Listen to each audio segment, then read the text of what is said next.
राम राम दर्शकों, बहुत बहुत स्वागत है आप सभी का इंडिया न्यूज के इस खास प्रोग्राम बजट से उम्मीद में। और यहां पर मैं आपके साथ लिच्छवी रॉय बात करेंगे बजट को लेकर। सोमवार को हरियाणा सरकार प्रदेश का बजट पेश करेगी। 2026-27 का ये बजट होगा। बजट तैयार करने से मुख्यमंत्री नायब सिंह सैनी ने हर वर्ग के लोगों से बातचीत की। साथ ही हरियाणा सरकार ने एक पोर्टल भी लॉन्च किया जिस पर प्रदेशवासियों ने बजट को लेकर अपने अपने सुझाव साझा किए।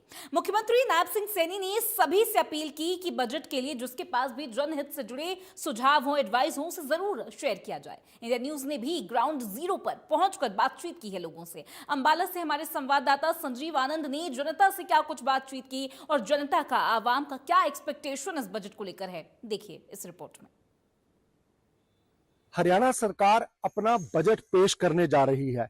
बजट में लोगों की क्या राय है, ये जानने के लिए हम पहुंचे हैं चौपाल में, जहां पर कि बुजुर्ग भी हैं, बड़े भी हैं और जवान भी हैं। सभी लोग, हर प्रकार के लोग हैं और इनसे जानेंगे किस तरह का बजट इनको चाहिए, किस तरह की, क्या ये चाहते हैं, महंगाई को दूर करना चाहते हैं या बेरोजगारी को दूर करना चाहते हैं। अलग अलग वर्ग के लोग हैं, सबसे जानेंगे कि हरियाणा सरकार के बजट में वो क्या चाहते हैं। शुभ नाम अंकल जी? मास्टर आर के कालिया, रिटायर्ड मास्टर। सर, क्या चाहते हैं? बजट आ रहा है हरियाणा सरकार का, आप उस बजट में क्या चाहते हैं, क्या होना चाहिए? मैं सबसे पहले धन्यवाद देना चाहूंगा इंडियन न्यूज हरियाणा को। बजट की चर्चा आम है, इसमें कोई दो राय नहीं। और हम ये चाहते हैं जो बजट हो वो जनता के हित में हो। बेरोजगारी चरम सीमा पर है, रोजगारी चरम सीमा पर है। बेरोजगारी, रोजगार मिले बच्चों को और जो महंगाई कम हो, नंबर 1।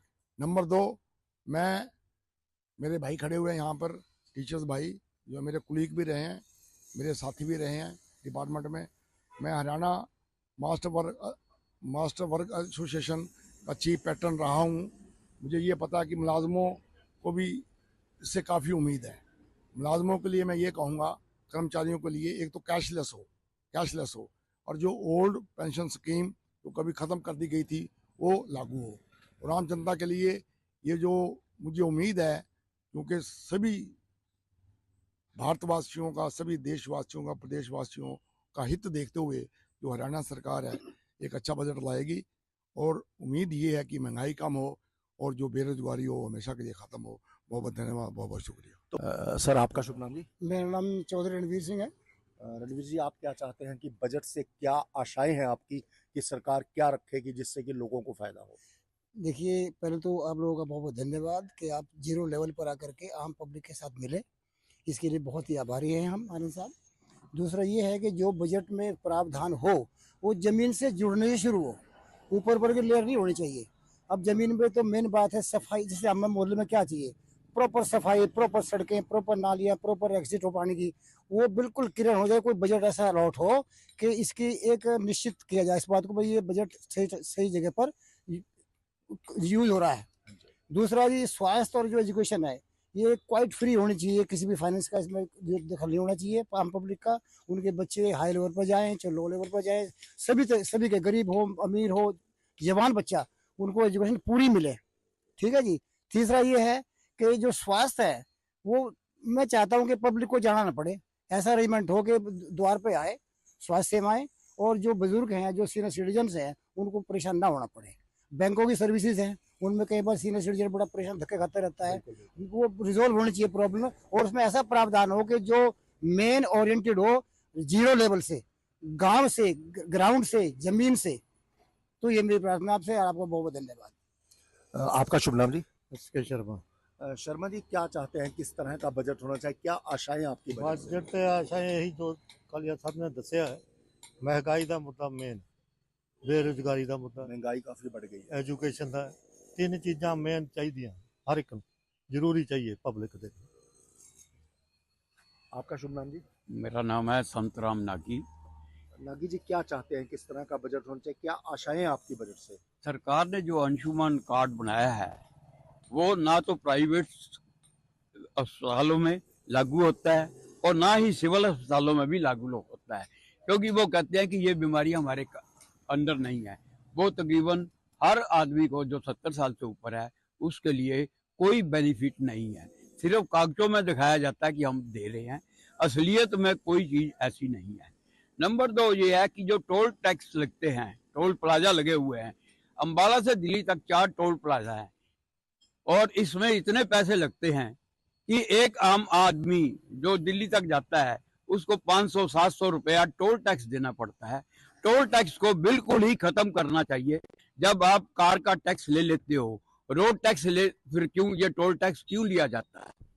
धन्यवाद। तो टोल टैक्स को लेकर इन्होंने बात कही। अपना शुभ नाम जी? मेरा नाम ईशान शर्मा है जी। ईशान जी, क्या चाहते हैं आप? नौजवान हैं, युवा हैं, और किस तरह का बजट चाहते हैं आप? ऐसे बजट जौन सा होना चाहिए वो नौजवानों को भी देख के होना चाहिए, एक बुजुर्ग को देख के भी होना चाहिए, एक आम आदमी को देख के भी होना चाहिए। जो बीजेपी सरकार है कहीं ना कहीं वो देख रही है कि हाँ हाई लेवल जौन सा है वो और हायर क्लास होता जा रहा है और लोअर लेवल और लो क्लास होता जा रहा है। रोजगार को लेकर कहीं ना कहीं रोजगार और बेरोजगारी और सरकारी एम्प्लॉइज के लिए कैशलेस सुविधा, ये जो है मेन मुद्दा रहा है। लोगों ने अपनी राय दी है कि सरकार को इस पर बजट में काम करना चाहिए।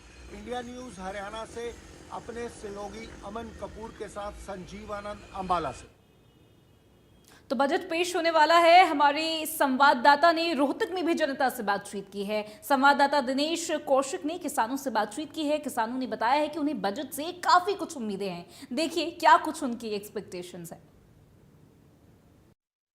हरियाणा सरकार अपना बजट पेश करने वाली है। ऐसे में लोगों को बजट से किस तरह की उम्मीदें हैं, इस पर ज्यादा चर्चा के लिए हमारे साथ कुछ लोग हैं, उनसे बातचीत करेंगे। बजट पेश होने वाला है, एक आम आदमी होने के नाते आप किस तरह की उम्मीद रखते हैं? सबसे पहले तो हरियाणा प्रदेश कृषि प्रदेश है। सबसे पहले तो जमींदारों की तरफ सरकार ने ध्यान देना चाहिए। कई जगह जाओ आप हरियाणा में घूमो, दवाइयाँ हैं वो बिल्कुल नकली आ रही। खाद बीज के जो दाम हैं वे आसमान छू रहे। सरकार से उम्मीद करते हैं कि पहले सबसे पहले किसान और गरीब वर्ग की तरफ लखाए। ये एक ताऊ देवलाल था जिसने किसान को यहाँ पहचान दिलाई, उसके बाद कोई नेता नहीं हुआ। ओम प्रकाश चौटाला साहब थे, अब अभय सिंह संघर्ष कर रहे हैं। देखो 29 में अगर हरियाणा भाग्य होगा और तो किसानों की और मजदूर गरीब की सबका कल्याण हो जाएगा। आप युवा हैं, युवा होने के नाते आप क्या चाहते हैं कि बजट में आप लोगों के लिए क्या होना चाहिए? बजट में तो बस जी नौकरियां और निकलवानी चाहिए, स्पोर्ट्स की तरफ भी ध्यान देना चाहिए। गाँवों में तो अपने गरीब किसान हैं, उनके बालक खेल कूद में ज्यादा ध्यान है, तो गरीब परिवार के खातर स्पोर्ट्स की तरफ ज्यादा ध्यान देना चाहिए, जिसका कारण हरियाणा खेल होगा वो मान्य जा है, तो उससे अपनी पीढ़ी का सुधार होगा जी। तो सरकार तो दावा कर रही है कि खिलाड़ियों के लिए भी काफी बजट है। कोई बजट नहीं जी, कोई डी ग्रुप की भी नौकरी को नहीं देंगे।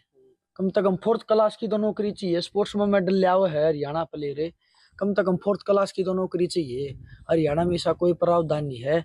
यूपी में है, यूपी में सीएम योगी आदित्यनाथ ने 4th क्लास की नौकरी कर दी है नेशनल में मेडल आने पे। और राजस्थान गवर्नमेंट है, राजस्थान गवर्नमेंट भी राजस्थान पुलिस में नौकरी दे हुआ है मेडल आने में, नेशनल मेडलिस्ट आने में वो नौकरी दे हुआ। अपना हरियाणा में कोई भी ऐसा प्रावधान नहीं है कि स्पोर्ट्समैन को एक वो मिले भाई 4th क्लास की भी कोई नौकरी मिले। 4th क्लास की भी कोई नौकरी नहीं है अपना हरियाणा में। तो रोजगार कम है, कम है स्पोर्ट्स के लिए तो बिल्कुल कम। और हरियाणा ही सबसे ज्यादा मेडल लिया हुआ है, हरियाणा ही ने पहचान दिलाई है खेलों की भारत में। तो स्पोर्ट्स की तरफ ज्यादा ध्यान देना चाहिए, जिस तरह स्पोर्ट्स में और ज्यादा योगदान मिले। लगातार क्राइम बढ़ता जा रहा है, क्या इसको लेके भी बजट में प्रावधान होना चाहिए ताकि कानून व्यवस्था सुचारू हो? हाँ, सरकार को ध्यान देना चाहिए, इस तरफ भी किसानों की तरफ भी ध्यान देना चाहिए। बारिश में सभी फसलें खराब हो गई थी, सरकार ने किसानों की ओर ध्यान देकर बजट बढ़िया पास करना चाहिए, कुछ सुधार करना चाहिए। क्या उम्मीद करते, खाद बीज दवाइयाँ सस्ती होनी चाहिए? हाँ, इसमें होनी चाहिए। हम सैनी सरकार से निवेदन करते हैं कि खाद बीज और जो हमारा भाव है वो बिल्कुल सही होना चाहिए और किसान ने किसी प्रकार की कठिनाई ना हो, इसलिए बजट पर विशेष ध्यान देना चाहिए। किसान बजट पर विशेश ध्यान देना चाहिए सरकार ने। सरकार कह रही कि 24 ऐसी फसलें जो एमएसपी पे ली जा रही है। एमएसपी पे ले जाते हो जी, किसान 12 साल पहले भी 5,000 भाव जा रहा था, धाना का 11-21 का ये वो 4,000 हो रहा है, कट्टा 1,000 रुपया अर्धा DAP का हो 1500 रुपया हो रहा है। धाना हुआ तो 500 रुपये 700 रुपये घटा दिया और कट्टा हो 1,000 का 1500 जा लिया। मर तो जमींदार की आ गई इसमें। ये तो बोले वाले हैं जी किसान कोना पसीन कई तो बस रेडी मट्टी कर रखी है। महिलाओं की सुरक्षा की बात करें तो सरकार कह रही है कि उन्हें 2100 रुपये दिए जा रहे हैं, महिलाओं को सुरक्षित किया जा रहा है। और कानून व्यवस्था की बात करें तो आजकल काफी कानून व्यवस्था भी बिगड़ी हुई है, क्या ये भी प्रावधान होना चाहिए? सरकार मुद्दे राम राम भाई के पूछो दे कानून व्यवस्था जिस तरह से है बजट में इसका भी प्रावधान होना चाहिए, कानून पर विशेष। सारी मैं एक का बता दूंगा। सैनी सरकार, मुख्यमंत्री सैनी साहब, हरियाणा मुखिया है, जैसे हम नहीं घर के मुखिया भाई, हम आगे बंगे वाले घर गंगा बंगा चल लगा। तो सैनी साहब को ध्यान करना चाहिए भाई, कोई भी चीज़ है खेल खिलाड़ी भाई, खेती खलिहान उसमें 36 कौम आ गई ना, उनका जो भी बना है उसने देना चाहिए भाई। पेंशन है या कोई दिहाड़ी मजदूरी है या कोई दवाई बूटी है, उन पर भाई सरकार का हक बना है। ये ठीक देंगे तो ठीक है भाई, अगर गलत देंगे तो पब्लिक आपको बता दी मेरे कहने से क्या है। खिलाड़ी प्रदेश में सबसे ज्यादा खिलाड़ी हैं और मेडल भी लेकर आते हैं, आपको नहीं लगता कि इस और ध्यान देना चाहिए सरकार? बिल्कुल सरकार ने ध्यान देना चाहिए। और ये है बच्चे गांव गांव घर घर घूमते हैं, इनके लिए क्राइम बहुत ज्यादा बढ़ रहा है। सरकार ने ध्यान देना चाहिए कि भाई कौन से बालक किस राह जान लाग रहे हैं, सब मिट्टी मिलन लाग रहा है, लेके पढ़े बालक युवा खराब होने लाग रहे हैं। सरकार ने क्रिमिनल पर अच्छे तो अच्छा ध्यान देना चाहिए। बहन बेटी की भी सुरक्षा चाहिए, कभी कहीं होता है, कभी कुछ हो जाता है, किसी का पर्स खस जाता है, किसी की गर्दन काटी जाती है, किसी का वो होता है, तो सरकार ने सैनी सरकार ने ध्यान देना चाहिए। और 36 बिरादरी के हक में वो देना चाहिए, बजट का 36 बिरादरी को ध्यान रखते हुए देना चाहिए। हम तो ये कह रहा है किसान एक इतनी वो है, इतनी ब्रांड माटी हो रही है किसान भाई की बहुत ज्यादा, हम ले वहाँ कुछ और पाओ है कुछ। आप तो बड़ा वो कह दो बा कुछ नहीं आता, सारा मंडिया में नहीं पड़ता अंडा है, किसान अपना इतना दुखी हो रहा है जी बहुत। आपकी सरकार आपने अच्छे ध्यान देना चाहिए और 36 बिरादरी के लिए आपने काम करना चाहिए, तो आपका आभारी है। फिर से किसानों की बात करते हैं, आपको लगता है कि किसानों को पर्याप्त जो सुविधाएं हैं वो मिल रही है? नहीं जी, नहीं। किसान को अगर प्राप्त सुविधा मिल जाए ना तो किसान को मजबूरी है नहीं जी। सरकार ये कह रही है कि बजट में अब इस तरह का भी प्रावधान होगा कि बाहर से जो कंपनियां हैं उनको हरियाणा में लाया जाएगा और युवाओं को रोजगार मिलेगा।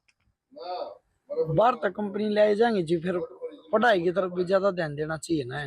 तो आपको लगता है कि शिक्षा के ऊपर भी चर्चा होनी चाहिए? बिल्कुल होनी चाहिए, शिक्षा के लिए होना चाहिए।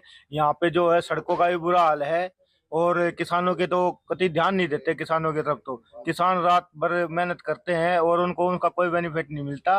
और इससे हम सरकार से कहना चाहते हैं कि किसान की तरफ ध्यान देना चाहिए, युवाओं की तरफ ध्यान देना चाहिए। और ये जो क्राइम बढ़ रहे हैं, अब देख लो कहीं पे गोली मार जाते हैं, कहीं कैसे होता है भाई, कहीं फिरौती मांगते हैं। तो ऐसे में सरकार को बहुत ध्यान देना चाहिए, गरीबों का भी ध्यान रखना चाहिए, किसानों का भी ध्यान रखना चाहिए। ये बजट जो है सबके लिए एक सम्मान होना चाहिए।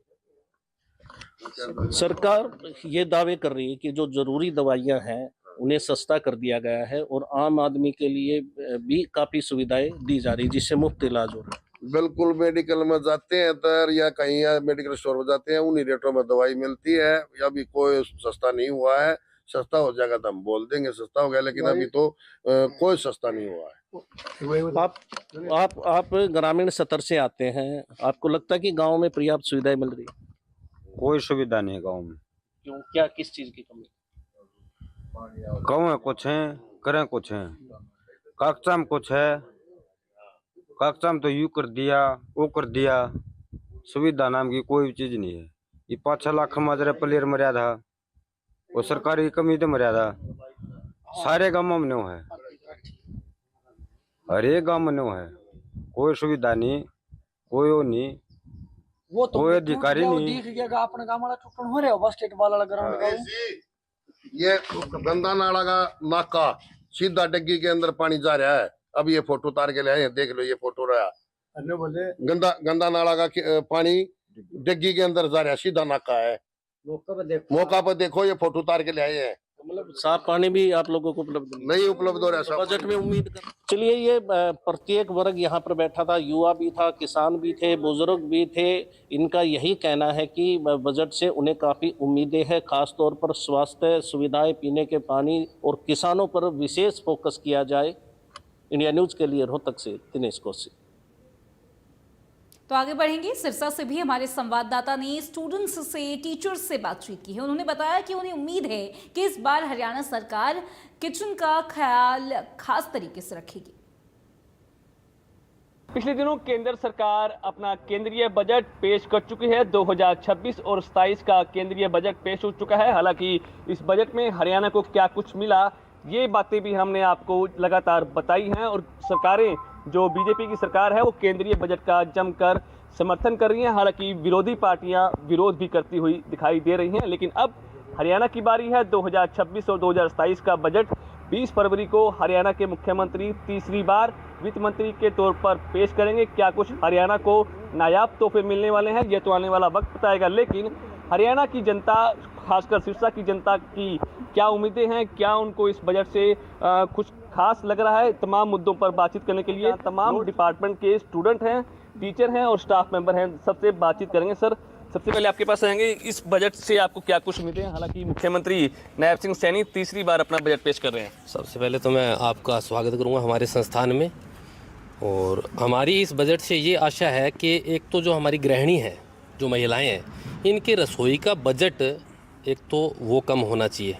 मेरी नायब सरकार से ये उम्मीद है कि वो इस पे गौर करेंगे। और दूसरा, जो ग्रामीण क्षेत्र है हमारा, उसमें एजुकेशन को बढ़ावा मिले। जो ग्रामीण जो बच्चे हैं, लड़कियां हैं, लड़के हैं, इनको एजुकेशन में वहाँ कोई ITI कॉलेज खुले, पॉलिटेक्निक खुले, कोई मतलब कि इसका लार्ज स्केल पे होना चाहिए विस्तार। और दूसरा, जो पेट्रोल है, इस पे GST अगर प्रदेश सरकार कुछ कम करे तो इसका भी बेनिफिट ज़रूर मिलेगा। और हेल्थ के ऊपर ज़रूर काम करे। हेल्थ के अंदर जैसे जो आम आदमी है उसको बीमे की फैसिलिटी मिले। आम आदमी को अगर बीमा मिलेगा तो उनको इसका बेनिफिट मिलेगा, तो उससे उनके जो आर्थिक बोझ है वो कम होगा। तो साफ तौर पर महंगाई को कंट्रोल करने के लिए ऐसी उम्मीदें जताई जा रही हैं। उम्मीद जताई जा रही है कि हरियाणा सरकार और खासकर मुख्यमंत्री वित्त मंत्री के तौर पर अपना जो बजट पेश करेंगे, हरियाणा को कहीं ना कहीं महंगाई से उसका कम करने का प्रयास करेंगे। कुछ लोगों से और बातचीत करते हैं। सर, आप क्या कहते हैं, किस तरह का बजट होना चाहिए? मैं ये कहना चाहूँगा कि जैसे कि सरकार का मूल मंत्र है कि अंतिम पंक्ति में भी जो व्यक्ति खड़ा है उस तक सुविधा मिलनी चाहिए। तो मैं कहना चाहूँगा, हमारा सिरसा हरियाणा के एक हिसाब से नायब सिंह सैनी जी से कहेंगे कि वो हम बिल्कुल लास्ट में खड़े हैं, अंतिम पंक्ति पे खड़े हैं, तो हमारे बारे में भी थोड़ा गौर करना चाहिए। और हम चाहेंगे कि सरकार इस अंतिम पंक्ति में सिरसा वाले जो खड़े हैं उनका भी पूरा ध्यान रखे, पूरा गौर करे। और हम नायब सिंह सैनी जी का आभार भी करेंगे और धन्यवाद भी करेंगे। साफ तौर पर हरियाणा जो है पंजाब और राजस्थान की सीमा पर सटा हुआ है, तो ऐसे में लोगों को उम्मीद है कि हरियाणा सरकार, खासकर मुख्यमंत्री और वित्त मंत्री नायब सिंह सैनी से उम्मीद जताई जा रही है कि हरियाणा के बजट में सिरसा को भी तवज्जो दी जाए, सिरसा में विकास कार्यों को और तेजी दी जाए। मैडम, आप क्या कहते हैं, आप गृहिणी हैं और टीचर भी हैं, किस तरह का बजट हरियाणा को मिलना चाहिए? तो मैं चाहूँगी नर्सिंग के क्षेत्र में सुधार किया जाए। जैसा कि आप जानते हैं, नर्स पेशेंट रेशियो है वो बहुत ज़्यादा है। एक नर्स के इससे बहुत सारे पेशेंट की केयर करनी आती है। हॉस्पिटल में पेशेंट्स बहुत सारे होते हैं, तो मैं चाहूँगी कि वहाँ पर सरकारी हॉस्पिटल में जो ये NHM के अंदर रखे जाते हैं और डेली जो रेगुलर कैंडिडेट हैं वो कम रखे जा रहे हैं। मैं सरकार से अनुरोध करूँगी कि वो रेगुलर कैंडिडेट ज़्यादा रखे, इससे वुमेन एम्पावरमेंट होगी। और जो नर्सिंग में जो बच्चे आ रहे हैं और उनका मतलब वो और भी बढ़ चढ़ कर चाहेंगे कि ये कोर्स करें। इसी तरह से मैं चाहूँगी कि जो जन औषधि केंद्र हैं वो मुझे लगता है कि काफ़ी कम है, वो भी और खोले जाएं। और साथ में जो डॉक्टर हैं, जो नर्सिस हैं, वो उनको भी उनका जो अलाउंस है, जो भी उनकी पे स्केल है, वो भी सुधारा जाए, खासकर नर्सिस का। खास तौर पर बात बता दें कि हेल्थ डिपार्टमेंट पर भी यहाँ कुछ ना कुछ लोग जिक्र कर रहे हैं। उनका साफ तौर पर कहना है कि सरकार हेल्थ डिपार्टमेंट पर भी फोकस करे और खासकर नौकरियों के जो है संसाधन वो ज़्यादा से ज़्यादा बढ़ाए। मैडम, आप क्या कहते हैं, किस तरह का बजट हरियाणा को होना चाहिए? हरियाणा का बजट बहुत अच्छा है, नहीं नो डाउट इसमें कोई भी किसी तरह की, लेकिन जो आजकल देखने को या सुनने को मिल रहा है ना कि स्किल को इम्प्रूवमेंट ज़रूरत है, स्किल के ऊपर फोकस नहीं किया जा रहा। लोगों को शिक्षा के लिए बढ़ावा ज़रूर दिया जा रहा है कि डिग्री कीजिए, मास्टर कीजिए, बट जो स्किल है उसको इम्प्रूवमेंट की तरफ कुछ भी नहीं किया जा रहा सर। तो आई थिंक स्किल को इम्प्रूव करना बहुत ज़रूरी है। As comparison to foreign countries में हम देखें ना, वहाँ ज़्यादा स्किल को मतलब इनकरेज किया जाता है लोगों को कि लोग अपनी स्किल्स के ज़रिए कहीं पर भी फ्री नहीं बैठ सकते, काम कर सकते हैं। बट हम सिर्फ एक एजुकेशन को, डिग्री को बढ़ाने में लगे हुए। स्किल डेवलपमेंट पर जोर देना चाहिए। सर एक ये मैं बोलना चाहूँगी कि जैसा कि आप जानते हैं कि अपने देश के अंदर ये नशा बहुत बढ़ रहा है, खासकर सिरसा में। तो मैं चाहूँगी इसके लिए मेंटल हेल्थ जो हॉस्पिटल हैं वो खोले जाएं और साथ में ड्रग डी एडिक्शन केंद्र हैं, नशा मुक्ति केंद्र, वो हर एक एरिया में खोले जाएं ताकि जितना जल्दी, और योगा को इंक्रीज किया जाए, क्योंकि जितना ज़्यादा योगा किया जाएगा उतना ही नशे पे अंकुश लगाया जाएगा। क्योंकि ये जब तक सिविल हॉस्पिटल इसमें बहुत बड़ा सहयोग कर सकता है। अगर इनमें ड्रग डी एडिक्शन के जितने भी कर्मचारी हैं, वो जब ड्रग डी एडिक्शन खुलेगा तभी कर्मचारी अपॉइंट होंगे। तो मैं चाहूँगी कि मेंटल हेल्थ की तरफ भी ध्यान दिया जाए। वो ज़्यादा आप क्या कहते हैं सर, किस तरह का बजट हरियाणा का होना चाहिए? सर मैं सबसे पहले तो मोदी सरकार का बहुत बहुत धन्यवाद करूंगा कि निर्मला सीतारमण जी एक नारी शक्ति को उत्थान करते हुए उन्होंने 9वीं बार अपना 2026-27 का जो बजट पेश किया है उसमें बहुत सारी सुविधाएं देश के लिए उन्होंने दी है। अब जैसे कि हम एक मेडिकल कॉलेज के अंदर खड़े हैं तो मैं उसी पे ही बातचीत करना चाहूँगा। जैसे कि वो बायो फार्मा योजना उन्होंने एक लागू की है, अप्रोक्सीमेटली 10,000 करोड़ रुपए की इन्वेस्टमेंट करके, और ऐसी मतलब बायो फार्मा योजना के तहत ऐसे सेंटर वो बनाने जा रहे हैं देश के अंदर अलग अलग। और उसी से जैसे कि एक आयुर्वेदिक सेंटर भी मतलब 3 एम्स आयुर्वेदिक के बनाने जा रहे हैं। तो मैं मोदी सरकार से या अपने नायब सिंह सैनी से भी आग्रह करना चाहूँगा कि एक आयुर्वेदिक जो एम्स है वो हरियाणा के अंदर भी बनाया जाए जी। उससे हरियाणा की जनता को बहुत सारा बेनिफिट होगा। हमारी कुछ मतलब दवाइयाँ एलोपैथी में ऐसी हैं जिनसे प्रॉपरली ट्रीटमेंट नहीं हो पाता है, तो उनका हम आयुर्वेदिक में इलाज कर सकते हैं। अब जैसे कि निर्मला सीतारमण जी ने एक बहुत अच्छी योजना उन्होंने चालू कर रहे हैं कि वो जो कैंसर से रिलेटेड जो 17 दवाइयाँ हैं उनके ऊपर वो रेट बिल्कुल नाम मात्र करने जा रहे हैं। और एक उसी में एक शुगर की जो दवाई है उसको भी मतलब जो कम से कम मतलब पैसे के अंदर एक आम आदमी तक भी पहुंचाने का काम कर रहे हैं। मैं नायब सिंह सैनी जी से भी आग्रह यही करूंगा कि इसी प्रकार का बजट जो है वो हरियाणा के अंदर भी पेश हो। जैसे ही अब बजट के ऊपर तो बातचीत करने के लिए बहुत सारी चीज़ें हैं, तो पर अब इतना समय तो नहीं है हमारे पास कि हम सब बातों के ऊपर चर्चा करें। पर हमारे लिए जो अगर देखा जाएगा कि एक आम व्यक्ति के लिए जो निर्मला सीतारमण जी ने जो बजट पेश किया है वो बहुत ही अच्छा है, चाहे वो देश की रक्षा से रिलेटेड हो या आयुर्वेदिक से रिलेटेड हो या एजुकेशन से रिलेटेड हो। अगर हम रक्षा विभाग की भी बात करेंगे तो रक्षा विभाग में भी अप्रोक्सीमेटली 6 लाख करोड़ रुपए की इन्वेस्टमेंट करने जा रही है हमारी जो मोदी सरकार है। और उसी से अब जैसे कि हम जानते हैं कि पीछे ऑपरेशन सिंदूर भी हुआ था, तो हमारे सिरसा के अंदर भी एक मिसाइल आके गिरी थी। तो अगर हम रक्षा के ऊपर बजट में पैसा नहीं लगाएंगे तो देश की रक्षा नहीं कर पाएंगे। तो आपका मतलब मैं यही आग्रह करूंगा नायब सिंह सैनी जी से कि वो हरियाणा के लिए भी एक ऐसा बजट लेके आए जो हरियाणा के जन जन के लिए मतलब प्रिय हो और सब प्रकार की सुविधाएं वो पहुंचा पाए।